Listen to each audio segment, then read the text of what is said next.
தேவனுக்கு மகிமை உண்டாவதாக. இன்றைக்கி நம்ம பார்க்கக்கூடிய நபர் யார் என்றால் எப்பிராயிம். ஓகேவா? வேதத்தில் எப்பிராயிம் என்றால் யார் அப்படின்னு பார்த்தீங்கன்னா யோசேப்பினுடைய 2வது குமாரன் தான் எப்பிராயிம். ஓகேவா? எப்பிராயிமை குறித்து வசனம் இயேசுவானவர் என்ன சொல்கிறார் அந்த நபரை குறித்துன்னு பார்த்தீங்கன்னா எரேமியா தீர்க்க தரிசன புஸ்தகத்தில் 31ஆம் அதிகாரம் 20ஆம் வசனத்தில் இப்படியாக போற்றப்பட்டிருக்கிறது. ஓகேவா? எப்பிராயிம் எனக்கு அருமையான குமாரன் அல்லவோ, அவன் எனக்கு பிரியமான பிள்ளை அல்லவோ, அவனுக்கு விரோதமாய் பேசினது முதல் அவனை நினைத்து கொண்டே இருக்கிறேன். ஆகையால் என் உள்ளம் அவனுக்காக கொதிக்கிறது, அவனுக்கு உருக்கமாய் இறங்குவேன் என்று கர்த்தர் சொல்லுகிறார் என்று இந்த வசனத்தில் எழுதப்பட்டிருக்கிறது. ஓகேவா? இந்த எப்பிராயிம் பிரியமான பிள்ளை என்று வசனம் சொல்லுகிறது, தேவனுடைய பிரியமான மகன். ஆனால் வசனம் தெளிவாக சொல்லுகிறது, அவனுக்கு விரோதமாய் பேசினது முதல். எதற்காக இயேசுவானவர் தனக்கு பிரியமான பிள்ளைகளுக்கு விரோதமாக வார்த்தைகளை அனுப்புகிறார் என்பதாய் நம்ம பார்க்கும்போது, தேவனுக்கு பிரியமான தாவீதாக இருந்தாலும் சரி, தேவனுக்கு பிரியமான இஸ்ரவேலாக இருந்தாலும் சரி, அது தேவனுக்கு எப்பிராயிமே நான் உன்னை எப்படி கைவிடுவேன் என்று வசனம் சொல்லுகிறது. அவ்வளவு நேசித்த அந்த எப்பிராயிமாய் இருந்தாலும் சரி, வசனம் தெளிவாக சொல்லுகிறது, அவனுக்கு விரோதமாய் பேசினது முதல் அவனை கொண்டு நினைத்து கொண்டு அவனுக்கு விரோதமாய் கர்த்தர் எதற்காக பேச வேண்டும்? நல்லா புரிஞ்சுக்கோங்க. எந்த மனுஷனாக இருந்தாலும், எந்த தேவனுடைய சபையாக இருந்தாலும், வசனத்திற்கு விரோதமாய் வாழும்போது கர்த்தருடைய வார்த்தை அவர்களுக்கு விரோதமாகவே வரும்.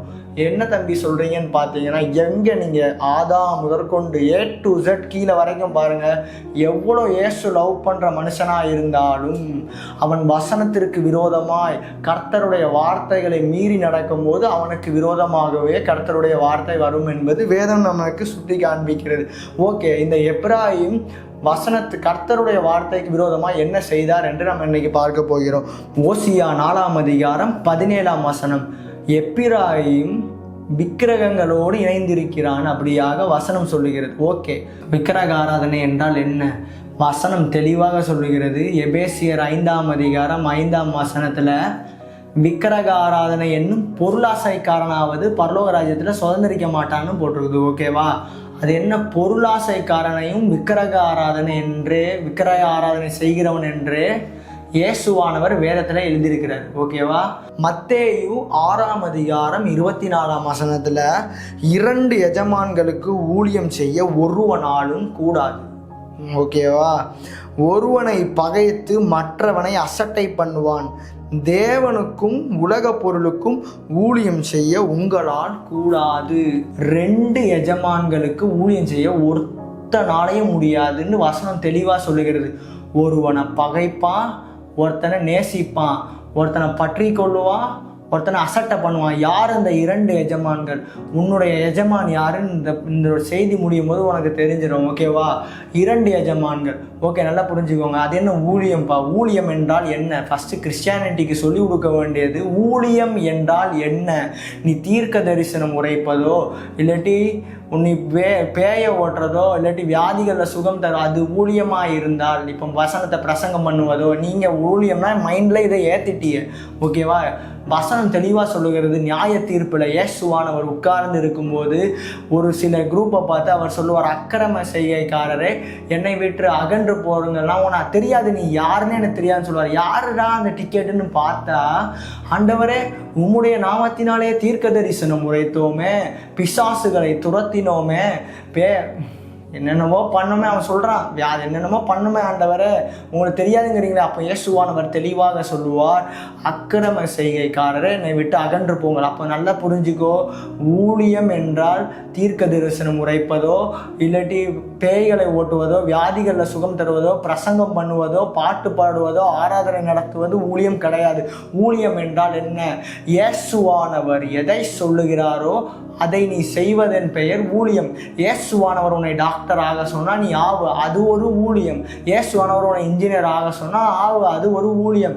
இயேசுவானவர் தன்னைத்தான் நீ வெறுத்து சிலுவையை எடுத்துக்கொண்டு என் பின்னாடி வான்னு சொன்னார்னா அது ஒரு ஊழியம். இயேசுவானவர் நீ போய் பிரசங்கம் பண்ணுன்னு சொன்னால் அது ஒரு ஊழியம். இயேசுவானவர் உனக்கு எதை செய்ய சொல்கிறாரோ அதை நீ செய்வதன் பெயர் ஊழியம். அது பெரிய வேலையோ சின்ன வேலையோ அதை நீ கர்த்தருடைய வார்த்தைக்கு ஒபே பண்ணுவது பெயர் தான் ஊழியம். நல்லா புரிஞ்சுக்கோங்க, சரியா? இதுதான் ஊழியம். ஓகே, நல்லா இன்னைக்கு நம்மளுடைய கிறிஸ்டியானிட்டியில் நீங்கள் இன்னைக்கு உங்களுடைய எஜமான் யாரு? இயேசு கிறிஸ்துவா பிசாசானவனா? 2 எஜமான்கள் என்று வசனம் சொல்லுகிறது. ஓகேவா? நான் இப்போ சொல்ல நீங்கள் புரிஞ்சுக்கணும். ஓகேவா? நான் உன்னுடைய வாழ்க்கை கர்த்தருடைய வார்த்தையின்படியே அமைந்திருந்தால் உன்னுடைய எஜமான் இயேசு கிறிஸ்து. உன்னுடைய வார்த்தை பொருளாசையின் பின்னாடியும் பண ஆசையின் பின்னாடியும் இருந்திருந்தால் உன்னுடைய எஜமான் பிசாசானவன். ஓகேவா? ஓகே, நீங்கள் இன்னைக்கு நம்மளை நாமே நிதானித்தறிந்தோம்னால் நியாயம் தீர்க்கப்படும் என்று வசனம் சொல்லுகிறது. ஓகேவா? நீங்கள் படிச்சீங்களே, சரி, உங்களுக்கு 20 வயசு வரைக்கும் உங்களை விட்டுருவோம். ஓகேவா? 20ஆவது வயசில் நீங்கள் காலேஜுக்குள்ளே நுழையும் போது, ஏசப்பா இந்த காலேஜ் நான் போக சித்தமாக இருக்கிறீரா, எந்த படிப்பு போக சித்தமாக இருக்கிறீர் அப்படி என்று நீங்கள் கேட்டீங்களா? இயேசு சொன்ன காலேஜுக்கு நீங்கள் போனீங்கன்னா உன்னுடைய எஜமான் இயேசு கிறிஸ்து. இல்லை, என் மகன் இந்த படிப்பு படித்தாதான் டாப், இன்னைக்கு இந்த படிப்பு படித்தாதான் நல்ல சம்பாத்தியம் நினச்சி நீ அந்த குரூப்பில் ஜெபத்தோடு கொண்டு தான் சேர்த்தீங்க. ஓகேவா? அப்படி சேர்த்தாலும் உன்னுடைய எஜமான் பிசாசானவனே. சரிப்பா, இந்த பிள்ளைக்கு இப்போ திருமணம் வந்த உடனே இயேசுவானவரே என்னுடைய பிள்ளைக்கு யாரை கல்யாணம் பண்ண சித்தமாக இருக்கிறீர் சொல்லும் அடியேன் கேட்கிறேன். நீ கல்யாணம் பண்ணியிருக்கிறியோ உன்னுடைய கணவரோ உன்னுடைய மனைவியோ, அது இயேசு உன்னிடத்தில் மகா இவளை தான் நீ கல்யாணம் பண்ணணும் உன்னிடத்தில் சொன்னார் என்றால் உன்னுடைய எஜமான் இயேசு கிறிஸ்து. இல்லை, 100 பவுன் போடுறாங்க, மாப்பிள்ளை ஜம்முன்னு 10 லட்ச ரூபா 5 லட்ச ரூபா சம்பாதிக்கிறார் இப்படின்ட்டு நீ அதை பார்த்து நீ கல்யாணம் பண்ணியிருந்தனா உன்னுடைய எஜமான் பிசாசானவன். ஓகேவா? Okay, fine. அடுத்ததாக என்னது? வேலை. உனக்கு உலகத்தில் ஒரு வேலை உண்டு. ஓகேவா? நீ பணம் சம்பாதிக்கிறதுக்கோ என்ன கதையோ, நீ வேலை செய்யும் போது ஏசப்பா மகன் நீ இந்த வேலை செய் அப்படின்னு உனக்கு சொன்ன வேலையை நீ செய்திருந்தாயானால் உன்னுடைய எஜமான் இயேசு கிறிஸ்து.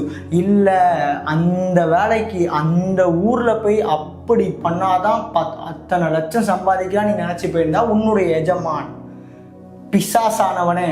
ஓகேவா? ஒருவனும் 2 எஜமானுக்கு ஊழியம் செய்ய முடியாது என்று வசனம் தெளிவாக சொல்கிறது. ஒருத்தனை அசட்டை பண்ணுவான், ஒருத்தனை பகைப்பான், ஒருத்தனை பற்றி கொள்வான். நீ யாரை பகைத்தாய்? இயேசுவை பகைத்தாயா இல்லாட்டி பிசாசை பகைத்தாயா? நீ யாரை அசட்டை பண்ணினாய்? இயேசுவை அசட்டை பண்ணினாயா பிசாசை அசட்டை பண்ணினாயா? உன் வாழ்க்கையில் தெளிவாக தெரிந்துக்கோ. நீங்கள் எங்களுக்காக ஜெபம் பண்ணிக்கோங்க பாஸ்டர். இப்படி எதற்காக நீங்கள் போகிறீங்க? நீங்கள் என்ன பண்ண போகிறீங்க? உங்களுக்காக ஊழியக்காரன் நல்லா பாஸ்டிங் போட்டு ஜெபம் பண்ணணும். நீங்கள் என்ன பண்ணுவீங்க? தின்னுட்டு தூங்குவீங்க. வாழ்க்கை நல்லா புரிஞ்சுக்கோ. ஊழியக்காரனை எதற்காக நம்பக்கூடாதுன்றதுக்கு தெளிவான ஒரு எக்ஸாம்பிளையும் காட்டுறேன். உன்னுடைய வாழ்க்கை நீ இயேசு எப்படி சொல்கிறாரோ அப்படி வாடு. அப்போ தான் உனக்கு அத்தாரிட்டியாக நீ செய்கிறத செய்வ. இயேசு எனக்கு இதை சொன்னார் நான் செஞ்சேன்னு. ஒருவேளை இது இயேசு சொல்லியிருப்பாரோ அந்த டவுட்டே வரக்கூடாது. 1000 தடவை கிதியோன் மாதிரி யோசிக்கலாம். பட் அதை நீ செய்ய ஆரம்பித்ததுக்கப்புறம் அதில் உனக்கு லிட்டரலாக டவுட்டே வரக்கூடாதுன்னா நீ இயேசுவிடத்தில் நீ வார்த்தையை பெற்றிருக்கணும். நீ சும்மா தின்னுட்டு தூங்குவ. ஊழியக்காரன் உனக்கு பாஸ்டிங் போட்டு பிரதர் அப்படியாக ஆண்டவர் ஜெபித்து என்ன சொன்னார், எனக்கு என்னுடைய மகளுக்கு இந்த திருமணம் ஓகேவா? நீ ஜெபம் பண்ணுவான். பெத்த பிள்ளைக்கு திருமணத்துக்கு நீ ஜெபம் பண்ணாமல் தீர்க்கதரிசியை தேடி போடுறியா? வசனம் தெளிவாக சொல்லுகிறது, மோசே என் வீட்டில் எங்கும் உண்மை உள்ளவன். ஆனால் வசனம் தெளிவாக சொல்கிறது, ஏசுட்ட குற்றம் கண்டுபிடிக்கிறவன் சொல்லுவான், இந்த மோசஸ் ஒரு லா கொடுத்துருக்கிறாரு, தள்ளுதல் சீட்டை கொடுத்து மனைவியை தள்ளி விட்டு இன்னொரு கல்யாணம் பண்ணிக்கிறான். ஆனால் வசனம் தெளிவாக சொல்லும், ஆதி முதல் அப்படி இல்லை, மோசேவான் இருதயத்தின் கடினத்தின் நிமித்தம் அப்படி சொன்னான்ட்டு வசனம் சொல்லுகிறது. நீங்கள் நல்லா புரிஞ்சுக்கோங்க. மோசேவே ஜனங்களுடைய இருதயத்திற்கு ஏற்றபடி வசனத்தை கொடுத்து ஆதியில் இருந்த நல்லா இது என்ன தம்பி எனக்கு புரியல. நீனா ஆதியில் ஒருத்தனுக்கு ஒருத்தி தான். பட் மோச என்ன செய்கிறாரு? கீழே உள்ளவன் இருதயத்திற்கு ஏற்றபடி ஒரு லா கொடுக்குறாரு. என்னது? தள்ளுதல் சீட்டை கொடுத்து தள்ளு. மனுஷன் இருதயத்திற்கேற்ற பிரசங்கம், வசனம் தெளிவாக சொல்லும். ஜீவனை காக்க ஏதுவல்லாத நியாயப்பிரமாணம். நான் கொடுத்த ஒரு வார்த்தையை கூட்டவும் செய்யாத குறைக்கவும் செய்யாதன்னு எதற்காக இயேசுவானவர் சொல்லுகிறார்? வேஸ்ட்டாக போயிடும். புரிஞ்சுட்டா? ஸோ நீங்கள் ஊழியக்காரன் நம்பாதீங்க. உங்கள் வாழ்க்கையில் எந்த டிசிஷன் A to Z ஊழியக்காரன் மூலமாகவோ தீர்க்கதரிசிகள் மூலமாகவோ உங்களுக்கு அது சொல்லுனாலும் ஒரு வார்த்தை நீ கன்ஃபார்ம் பண்ணிக்கோ. இயேசுவானவர்கிட்ட கன்ஃபார்ம் பண்ணிட்டு அதை தைரியமாக செய்யுங்க. ஓகேவா? நல்லா புரிஞ்சுக்கோங்க. உங்களுக்கு 2 பேரை ஓமையாக காட்டுகிறேன். இயேசுவானவர் 2 பேரை அழைக்கிறார். ஓகேவா? ஒருவன் பெயர் பேதுரு, இன்னொருத்தன் பேர் யூதாஸ் காரியத்து. 2 பேரும் கர்த்தரால் அழைக்கப்பட்ட தேவனுடைய பிள்ளைகள் தான். ஓகேவா? இயேசுவால் அழைக்கப்பட்டவர்கள், இயேசு கூடவே 3 வருஷம் ஊழியத்தில் பங்கு பெற்றவர்கள் தான். ஆனால் இருவரும் ஒரே ராத்திரியிலே இடறி விழுகிறார்கள். நல்லா புரிஞ்சுக்கோ. இயேசு சிலுவையில் அடிக்கப்படும் போது பேதுருவும் ஒரு தவறு செய்வார், யூதாஸும் ஒரு தவறு செய்வார். ஆனால் ஒருவன் ஏற்றுக்கொள்ளப்பட்டான், ஒருவன் கைவிடப்பட்டான். What is the reason? இதை என்னைக்காச்சும் ஒரு நாள் நீ அதை யோசிச்சியா? நல்லா தெளிவாக புரிஞ்சுக்கோங்க. பேதுரு என்ன பாவம் செய்தார்? இயேசு சிலுவையில் போகும்போது பேதுரு என்ன செய்வார்? அவரை மறுதலிக்கவும் சபிக்கவும் தொடங்கினான். தாலி யாருன்னே எனக்கு தெரியாது. 3 தரம் சேவல் கூவதற்கு முன்பே 3 தரம் இயேசுவானவரை மறுதலித்தான் பேதுரு. ஓகேவா? ஃபைன். அப்போ யூதாஸ் என்ன செய்வார்? 30 வெள்ளிக்காசுக்காக இயேசுவை காட்டி கொடுப்பார். ஓகேவா? 2 பேரும் பெரிய பாவம் செஞ்சிட்டாங்க. ஆனால் இயேசுவானவர் பேதுருவை நோக்கி செல்கிறார். ஆனால் யூதாஸை நோக்கி செல்லலை. பேதுருவை நோக்கி இயேசுவானவர் சொல்கிறார், மகன், என்னை நீ நேசிக்கிறாயா? அவன் சொல்கிறான், ஏசப்பா உங்களை நேசிக்கிறேன். திருப்பியும் ஏசப்பா கேட்பார், மகன் நீ என்னை நேசிக்கிறாயா? திருப்பியும் பேதுரு சொல்வார், ஆண்டவரே நான் உங்களை நேசிக்கிறேன். திருப்பியும் கேட்பார் ஏசப்பா, நீ என்னை நேசிக்கிறாயா? என் ஆடுகளை மேய்ப்பாயாக அப்படின்ற ஒரு கட்டளை கொடுத்து என் பின்னாடி வா அப்படின்னு இயேசுவானவர் ஒரு கட்டளை கொடுத்து அவனை வழி நடத்தி சக்சஸ். அவன் பாவம் மன்னிக்கப்பட்டது.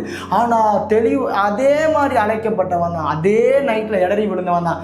பட் யூதாஸ் தெளிவாக சொல்லுகிறது. இயேசுவானவர் அவனை குறித்து சொல்லும்போது சொல்லுவார், அவன் பிறவாதிருந்தால் நலமாயிருக்கும். ஏன் ஏசப்பா பார்ஷியாலிட்டி பார்க்குறாரா? அல்லவே அல்ல. நல்லா புரிஞ்சுக்கோ. பேதுரு இயேசுவை எதற்காக பின்பற்றினான்? யூதாஸ் எதற்காக இயேசுவை பின்பற்றினான்? 2த்தையும் பாருங்க, நல்லா புரிஞ்சுக்கோங்க. இயேசுவானவர் பிரசங்கம் பண்ணிட்டு இருப்பார். ஃபர்ஸ்ட் பேதுருவை சொல்கிறேன். இயேசுவானவர் பிரசங்கம் பண்ணும்போது உபதேசம் கடினம், அவருடைய வார்த்தை கடினம், அவருடைய வலி கடினம், சிலுவை அப்படி அவ்வளோ டைட்டாக இயேசுவானவர் ப்ரீச் பண்ணிட்டு இருக்கும்போது எல்லாரும் அவரை விட்டு போவேன். இது வேலைக்காவது, இவர் பிரசங்கம் படி யாரு கேட்பா? யார் வாழ முடியும் இப்படி இந்த காலத்தில் அப்படின்னு சொல்லிட்டு இயேசுடைய பிரசங்கத்தை கேட்டு எல்லாரும் பின்வாங்கி போகும்போது அதாவது ஏசப்பா சொல்லுவார், எல்லாரும் போய்விட மனதாக இருக்கிறீர்களா அப்படின்னு சொல்லும் போது பேதுரு தெளிவாக சொல்லுவார், யாரிடத்தில் போவோம் ஆண்டவரே? நித்திய ஜீவ வசனம் உம்மிடத்தில் உண்டேன்னு சொல்லிட்டு எல்லாரும் பின்வாங்கி போகிற டைம்லையும் பேதுரு இந்த வார்த்தையை சொல்லுவார். அப்பொழுது நல்லா தெளிவாக சொல்லுது வசனம். பேதுரு எதற்காக, என்ன காரணத்திற்காக, என்ன நோக்கத்திற்காக இயேசுவை பின்பற்றினான் என்றால் நித்திய ஜீவனத்திற்காகவும் கர்த்தருடைய வாயிலிருந்து புறப்படுகிற வார்த்தையை கேட்பதற்காகவுமே அன்றி வேற ஒன்றத்திற்கும் இயேசு பின்னாடி போல. ஓகேவா? ஆனால் யூதாஸானவன் எதற்காக இயேசுவின் பின்னாடி போனான்? ஓகேவா? அந்த ரீசனை பார்ப்போம். யூதாஸ் தெளிவாக சொல்லுகிறது, அவன் திருடனாயிருந்தபடியினால். அவன் திருடன். ஓகேவா? அவனுக்கு அவனோட புத்தியே இயேசுகிட்ட இருந்து திருடணுன்றது தான் அவனோட புத்தி. அப்போ இந்த இயேசுவானவர் நல்லா புரிஞ்சுக்கோங்க. இயேசுவானவர் அவன் திருடன்னு சொல்லி அவன் கையில் தான் காணிக்கை பையை கொடுப்பாரு. ஓகேவா? அவன் காணிக்கை பையை வச்சு அவன் நல்லா திருடி என்ஜாய் பண்ணியிருக்கான். ஓகேவா? அதுக்கப்புறம் இயேசுவையும் 30 வெள்ளிக்காசுக்கு வித்துட்டான். நல்லா புரிஞ்சுக்கோ. இயேசுவானவர் இதில் என்னதான் நீ சொல்ல வர? சத்தியமாக எனக்கு ஒன்றுமே புரியல, கான்செப்டுக்குள்ளவா? இதே போல தான் இந்த பேதுருவை போலும் யூதாஸ் காரியத்தை போலும் 2 டிக்கெட் இருக்குது. ஓகேவா? ஒருவன் இயேசு பின்னாடி எதற்காக வந்தானா? நித்திய ஜீவனுக்காகவும் வசனத்திற்காகவும் வந்தான். அவன் அன்னைக்கு நைட்டு இடறி கீழே விழுறான். விழும்போது இயேசுவானவர் பார்க்குறாரு, இந்த மகன் எதற்காக என் பின்னாடி வந்தான்? பணத்திற்காகவா? அல்ல, நித்திய ஜீவனிற்காகவும் வசனத்திற்காகவும் என் பின்னாடி வந்தான். ஆதலால் அன்று இரவு அந்த பேதுரு அவன் பேதுருவை பார்த்து இயேசு தெளிவாக சொல்லுவார், எனக்கு எல்லாத்தையும் விட்டு உங்களுடைய பின்னாடி வந்தனே, எனக்கு என்னத்தை கொடுப்பீர்னா நீ 12 கோத்திரங்களை நியாயம் தீர்ப்பாய் என்று இயேசு ஆசீர்வாதம். சும்மா என் ஆடுகளை ஊழிய தள்ளி கொடுத்துட்டார் தலையில். அவனை தூக்கி எடுத்துட்டாரு. அவன் 3 தடவை மறுதல் வச்சா 3 தடவை நேசிக்கிறேன்னு வாயிலே ஒப்புக்கொள்ள வச்சிட்டார். பட் யூதாஸ் ஆனவனும் அன்று இரவு கீழே விழுறான். அப்போ யூதாஸை பார்த்து ஏசப்பா பார்க்கிறார், இந்த மகன் எதற்காக என்னை பின்பற்றினான்? இவன் திருடன், இவன் இயேசுவை வைத்து எப்படி காசாக்கலாம் என்றே முழித்து கொண்டிருந்தான். அதனால் இவனுக்கு உனக்கு பணம் தானே வேணும், என்னை பார்க்கிலும் என் வசனத்தை பார்க்கிலும் உனக்கு பணம் தானே முக்கியம். என்ஜாய், உனக்கு காணிக்க பை தரேன், எவ்வளோ திருட முடியுமோ திருடிக்கும், என்ஜாய் பண்ணு. ஏசப்பா காணிக்க பைய தூக்கி கொடுத்துற, மக்கா உனக்கு பணம் தானே வேணும், என்னை விற்று 30 வெள்ளி காசு தரேன், என்ஜாய் பண்ணு. ஆனால் வசனம் தெளிவாக சொல்லுகிறது, யூதாஸ்குரிய காரியத்துடைய முடிவும் பேதுருவின் முடிவும் வேற. அவன் நியாயம் தீர்ப்பான் பேதுரு. ஆனால் யூதாஸின் முடிவு, அவன் பிறவாதிருந்தால் நலமாயிருக்கும். அவன் நாண்டுக்கிட்டு சாவான், அவன் குடல் எல்லாம் சரிந்து, அவன் ஒரு அனிதத்தின் கூடினால் அவன் சம்பாதித்த பணத்தை அவன் சாப்பிட்டானா கேட்டால் கிடையாது, அது சாபமாய் முடிந்தது. இன்றைக்கு இயேசுவின் பின்னாடி மகா நீ எதற்காக வருகிறாய்? பணத்திற்காகவா? நித்திய ஜீவனுக்காகவா? யூதாஸ் மாதிரி நீ பணத்திற்காக வருவாயானால் இயேசுவானவர் உனக்கு பணம் கொடுப்பார், உனக்கு இயேசு வீடு கொடுப்பார். கேளுங்கள் அப்பொழுது உங்களுக்கு கொடுக்கப்படும். ஓகேவா? உனக்கு நீ கேட்கிற அவலத்தையும் இயேசுவானவர் பரலோகம் உனக்கு ப்ரொவைட் பண்ணும். ஓகேவா? ஏன்னா உன்னோட நோக்கமே பணம் தானே. நீ உலக பொருளுக்காக தானே இயேசுவிடத்தில் வந்த.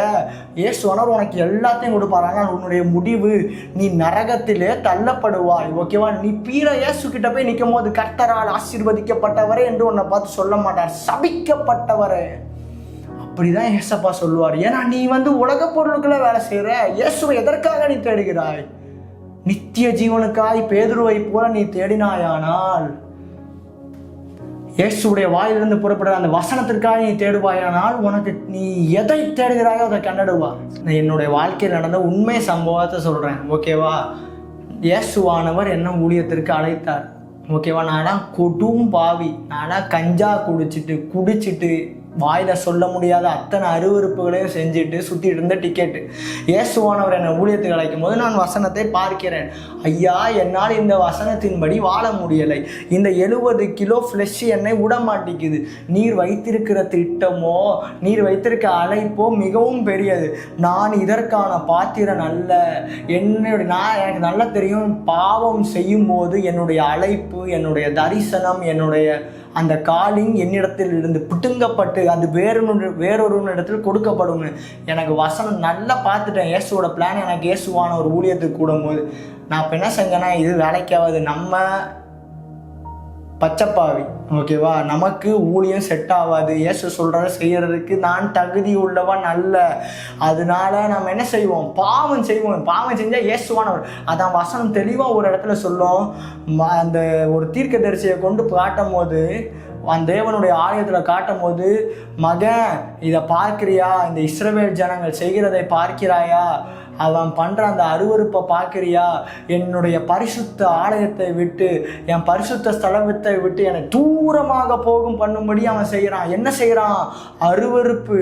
அந்த விக்கிரகம், அவர் அருவருக்கிற விக்கிரகத்தை உள்ளே வச்சா அவர் வெளியே போயிடுவார். நான் இதே போன்று என் வாழ்க்கையில் இயேசு என்னன்னா செய்வார். என்னால் முடியலை. நான் ட்ரை பண்ணி பார்த்தேன். வசனப்படி இயேசு சொன்னபடியே வாழ்ந்து ட்ரை பண்ணேன். என்னால் முடியவில்லை. ஓகேவா? லிட்டரலாக சொல்கிறேன், என்னால் முடியல இயேசு சொல்கிறபடி வாழ. ஓகேவா? இப்படி நான் செஞ்சுட்டு, நான் எதுக்காகனா, இவர் இவ்வளோ பெரிய ப்ரீஷியஸான, உலகத்தில் எந்த மனுஷன்ட்டையும் கொடுக்காத ஒரு ப்ரீஷியஸான ஒரு பிளானை ஒரு சின்ன பையன்கிட்ட கொடுக்கும் போது, அதற்கு நான் பார்த்துறேன்ல ஏசப்பா, வேற எப்படியாச்சும் கொடுங்கன்னு சொல்லி நானும் எல்லா பாவத்தையும் செஞ்சுக்கிட்டே இருக்கேன். இந்த இயேசுவானவர் என்னை விட்டு போயிடுவார், என்னை கையை விட்டுருவார், தழைச்சி விட்டுருவார், நம்மளும் ஜாலியாக உலகத்தில் இருக்கிற வரைக்கும் என்ஜாய் பண்ணிட்டு நரகத்தில் போய் உதிப்போன்ற மாதிரி தான் நான் போயிட்டு இருந்தேன்.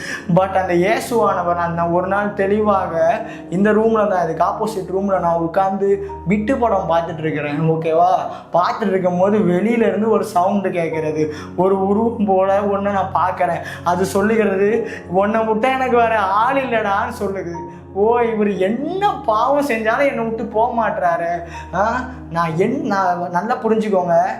என்னைக்கு சரி என்னுடைய நிலை எது, என்னுடைய அழைப்பு எது, எந்த இடத்துல நான் நிற்கணும் அந்த இடத்துல நான் என்னைக்கு வந்து நின்றனோ தெளிவாக சொல்கிறேன், அன்னையில இருந்து தான் வசனத்தின்படி வாழ கடவுள் எனக்கு பலன் தந்தார். அன்னையில இருந்து தான் எனக்கு இயேசுவானவர் ஜெயங்கொள்ளுகிற வாழ்க்கையை தந்தார். இன்னைக்கு உங்களுடைய வாழ்க்கையில் உங்களிடத்துல நிறைய கேள்வி கேட்கலாம். எனக்கு இன்னைக்கு எதற்கு இந்த வியாதி, எதற்காக என்னுடைய வாழ்க்கையில் இருந்த போராட்டம், ஏன் இயேசுவானவர் என்னை இந்த வழியில் நடத்துகிறாரு, ஏன் எதற்காக? நல்லா புரிஞ்சுக்கோ, அவர் இயேசுவானவர் யாரை நேசிக்கிறாரோ அவன் என்ன கேட்டாலும் இயேசுவானவர் கொடுக்க மாட்டார். அவர் நேசிக்கிறவனுக்கு ஒன்றுமே தரமாட்டார். ஓகேவா? வசனம் தெளிவாக சொல்லுது, நீ எங்கனாலும் போ. உன் கூட படித்தவனா இப்போ எப்படி இருக்கான், நீ எப்படி இருக்கிற? எல்லாம் ஜம்முன்னு செட்டிலாரா? நீ என்ன செஞ்சாலும் அடங்காதுப்பா. ஏசு உன்னை நேசிச்சிட்டாரா? நீ படித்தாலும் படிப்பு வராது, உனக்கு திக்கு வாயும் மந்தனாவுமாவே சுற்றுவ. நீ அங்கே உனக்கு வாயில் ஏதாச்சும் பணம் சம்பாதிக்கலாம்னாலும் பெரிய ஆளான்னு பார்த்தா அங்கே முட்டா பயிலாக இருப்ப, உனக்கு ஒன்றுமே வராது. எதற்காக இயேசுவானவர் உனக்கு ஒன்றுமே கொடுக்கலை அப்படின்னா, இயேசுவானவர் உனக்காக ஒரு வழி வச்சிருக்கிறாரு. வசனம் தெளிவாக சொல்லுறது, என் வழிகள் உன் வழிகள் அல்ல, என் நினைவுகள் உன் நினைவுகளும் அல்ல.